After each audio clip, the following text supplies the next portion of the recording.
Hi YouTubers, this is probably going to be a rant of two halves. The first part is going to be about just sex and doing it or not doing it, and people telling other people that they should do it, or people telling other people that they shouldn't do it. I'm quite shocked about the whole purity ring thing that seems to be taken off. I think a lot of that is to do with teenage or even younger girls' adoration of the Jonas Brothers, but I don't think it sends out a very good message.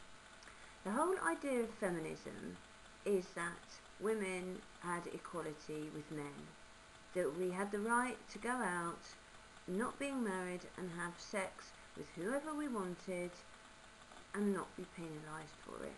Not called a slag, not called dirty, not called any nasty things. And these purity rings set that back, well, 50, 100 years. It's a load of rubbish. The reasons why religions tell you, especially young girls, not to have sex before marriage are very good reasons. They have very good reasons for saying this. Because 100 years ago, if a young woman had sex before marriage, one, she could get pregnant, the man might not be willing to marry her. Lots and lots and lots of marriages in those days took place where the bride was already pregnant. She'd be left on her own with her child, ostracised by the community. Not a very good thing to happen. Also, she'd be damned to hell, probably by her religion, which, presuming she believed in her religion, meant she would live her life very unhappily. Two, she could get a sexually transmitted disease and die. So, two very good reasons why 50, 100 years ago it was not a good idea for a young woman or a young man to have sex before marriage. This is the 21st century now. We have things called condoms. Okay?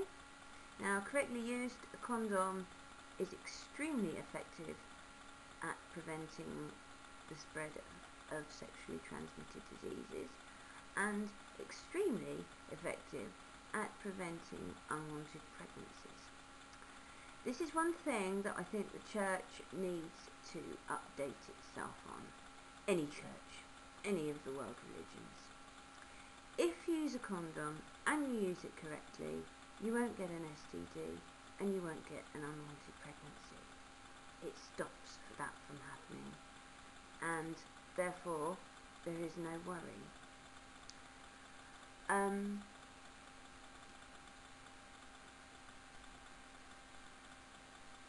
I would like to say that I think a lot of unwanted pregnancies happen because the female thinks, oh well, I'm a good girl, I'm a good Christian woman, I'm not going to have sex, and she gets into a situation and she does have sex, and of course she's got nothing to protect her, so she gets an unwanted pregnancy and maybe she gets an STD.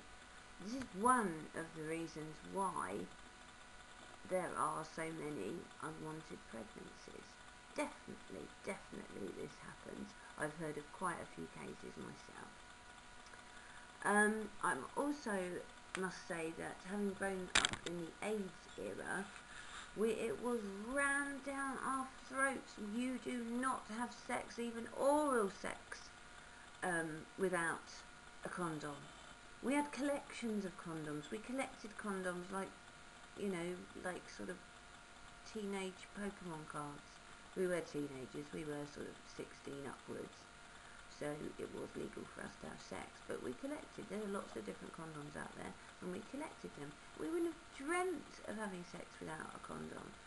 There are obviously some of our peers that were a little different to us, had bad experiences, didn't have so much self-respect, and did have sex without condoms, and did come a cropper, unfortunately. But all those of us who used condoms, we're all fine. We're all fine. And to this day, I used condoms throughout my life, and in my teens and 20s I was pretty wild. Every time I used a condom, I never got pregnant, and I never got the sexually transmitted disease. So that's what I'd like to say about that. I think the whole thing of saying, oh, no sex before marriage, no sex before marriage, is absolutely ludicrous. How can you know if you're sexually compatible if you don't have sex before you get married? Now, it might work out for some people sometimes, but I don't think it does for many. I'm sure I'm going to get lots of people saying, oh, well, it worked out for us. I think you need to get married to the person you love the most and you fancy the most. I'd like to tell you very quickly about two people very close to me. I won't tell you who they are, but they are very important to my existence. And they married for love, definitely love each other very much, but also they have a very strong sexual, I was going to say physical, I said sexual, damn, sexual bond. And that bond, as far as I'm aware, I don't really want to know about it, is still going. And it seems to help heal rifts in their relationship, heal arguments.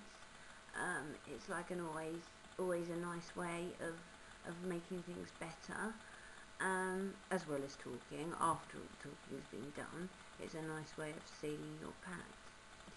So that's what I'd like to say about sex and sex before marriage. Not a good idea.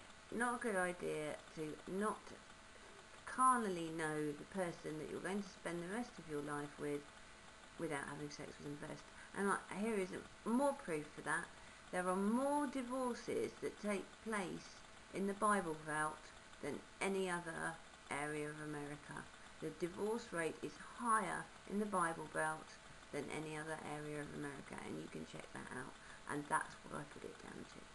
Okay?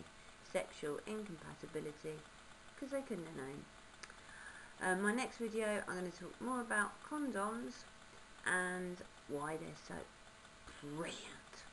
Okay, so this is Auntie Ez signing out, and please watch video number 2.